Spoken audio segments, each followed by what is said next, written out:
What's up and welcome back to the Gridiron with Chance Aspen. Make sure you subscribe down below, like this video, comment.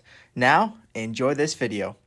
All right, welcome back to week number 7 of my 5 NFL thoughts. If you don't know by now, every single week I give you my 5 NFL thoughts, and this is week number 7. Let's get into it. Thought number 1. The Bengals defense is finally starting to look like a defense. Now, you remember earlier in the year, their defense was horrible. They couldn't stop anybody. Washington went there on Monday night and scored on every single possession. Then they played the Ravens. They couldn't stop the Ravens at all. Their defense was horrible. But these last 2 weeks, I will say I have been impressed. Specifically on the defensive line. Their D-line is finally starting to look really good. Because that was the problem with their defense, is they couldn't get any pressure on any quarterback. Now, I know you're going to say, look, they've played the Giants and the Browns. 2 bad offenses. I get it. But their D-line has looked really good, and they're deep. They've gotten all their guys back on the defensive line who were hurt. They're all healthy now, so they have a good rotation. Obviously, they have the star in Trey Hendrickson, who he is vastly underrated. Nobody talks about Trey Hendrickson, but he's one of the best defensive linemen in the NFL. All he does is get to the quarterback at a very high rate. But they also have Sheldon Rankins, who's playing really well. B.J. Hill, who's playing fantastic. They have young guys in Myles Murphy and Chris Jenkins. Like, this D-line is really making this defense look really good right now. And I'm very encouraged with where the Bengals have the potential to go. Because my only worry was this defense, because it was not playing to the level that it's played at in previous seasons. Now it's starting to look like the old Bengals defense that we saw a couple years ago. And that's very encouraging if you're a Bengals fan. Thought number 2. The Jets offense is an absolute mess. Now I'm going to put my hand up right now. I was wrong about the New York Jets. I thought they were going to be fantastic. If you look on the talent on the offense, they're elite. Their O-line, as far as just names, is supposed to be a great O-line. None of it has worked. It's all bad. Their O-line is bad. It's awful. They can run the ball a little bit, but when it comes to pass blocking, they can't protect Aaron Rodgers at all. And you can tell Aaron doesn't trust them. So he's getting the ball out of his hands way too quickly, not letting plays develop down the field. Aaron Rodgers also hasn't played that great. I'm not going to just blame the O-line. Aaron has not looked like Aaron that we saw in Green Bay. He looks old, slow, tired. Doesn't look like he even enjoys football right now. Garrett Wilson. I thought Garrett Wilson was ready to take this big step and be one of the top receivers in the NFL. I thought he was ready to become like a top 10 guy in football. That's what he was looking like early in last season. And I thought, if he got Aaron will help him look even better. But no, he's dropping balls off his chest. He doesn't look great.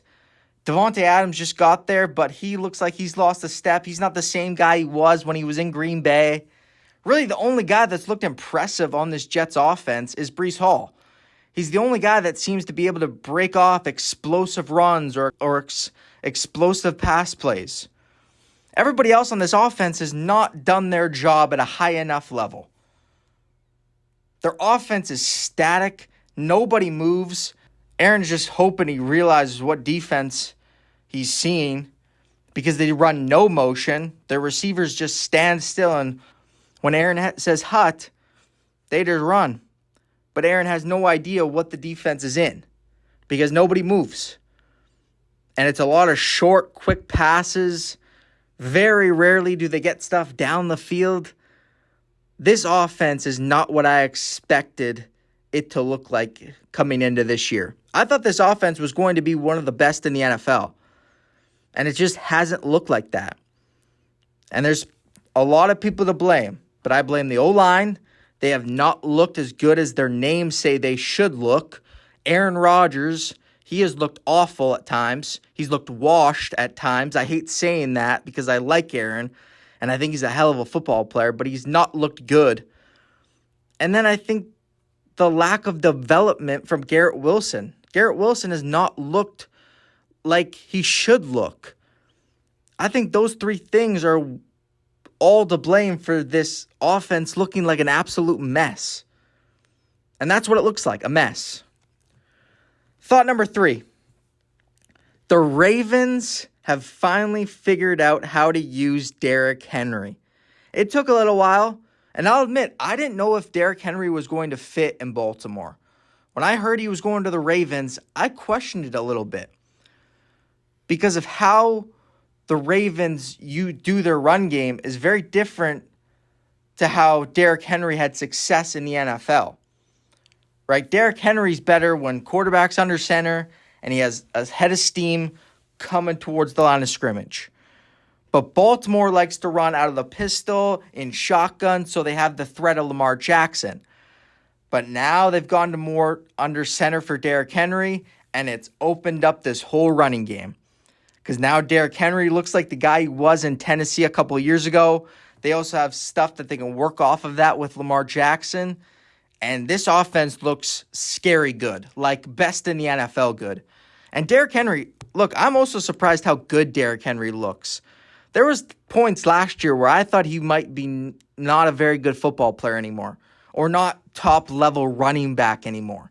I was wrong, because he looks fantastic. And this Ravens O-line isn't anything all-time great. It's not like he's running behind this great offensive line. They're good, but I wouldn't consider them great. And he's running the ball. He leads the league in rushing yards. And the Baltimore Ravens, I'm going to give the Ravens credit because they switched up their running scheme to fit Derrick Henry. And I think that's fantastic because I think it makes their offense way more scary with what they're doing now than what they were going to do before this. And I think it makes them very, very dangerous come playoff time. Thought number 4. The Kansas City Chiefs might have the best defense in the NFL.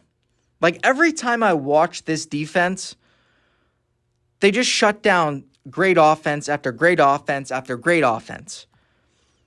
And they do so many cool things on defense. They disguise well. They blitz well. They got a great D-line led by Chris Jones, who's probably right now the best defensive tackle in the NFL. They got a great corner in Trent McDuffie, so if you ever have a top receiver that you're playing against, you can just put Trent McDuffie on them, and he can shut it down. They play a lot of man. Their linebackers are really underrated. Tranquil, Bolton. Like, those guys are elite linebackers, even though they don't get talked about enough. But this defense, I know everybody likes to talk about Patrick Mahomes, and he's great. And Andy Reid, he's great. Travis Kelce, he's great. But this defense is what is carrying this football team right now. The reason why the Chiefs are 6-0 is because of this defense. Because every single week, it shuts down great offense after great offense after great offense. And credit Steve Spagnuolo, because he's really the guy that makes this defense go. Because this defense, if you look at the talent on this defense, it's not overwhelming. It's not all-time great talent, and he's just calling plays, and they have just all this talent to use. Like, they have a lot of good players, I would say, but they really only have 2 or 3, like, great players on their defense. And everybody else, he just knows how to use them in certain ways, and that's what makes this defense elite. My 5th and final thought here in Week 7, here it is. The Chargers need wide receiver help. I'm tired of watching Justin Herbert have to try to throw to guys who should be wide receiver number 3 or 4. Like Ladd McConkey, love him, but he's more of like a 3. Josh Palmer, love him, but he's probably like a 2. What I want to see, because the Chargers actually have a really good team. They have a great defense. Harbaugh has turned this team around already. He's made them more physical. They can run the ball really well. They got a really good O-line. They obviously have Justin Herbert, who is a top quarterback, even though he doesn't get talked about enough. But they need receiver help. They don't really have that one go-to guy. And I think you need that guy in games. You need that guy that you know is going to get open time after time after time. And they don't have that guy. And Justin Herbert is too good. You can't waste Justin Herbert's prime. You have to go get him a top receiver. There's too many top receivers out there for you not to have one. And I know they're mostly going to be a running team. I get that. But for Justin Herbert, get him a top receiver. And I think if you do that, this Chargers team has a chance. Maybe not to go win a Super Bowl, but guaranteed to make the playoffs if you go get a receiver for them. That's what I want to see from the Chargers. Go get Justin Herbert some receiver help. You do that, you're probably going to make the playoffs. You don't? Well, then you won't make the playoffs. But that's my NFL thoughts. Again, like, subscribe, comment, and have an awesome day.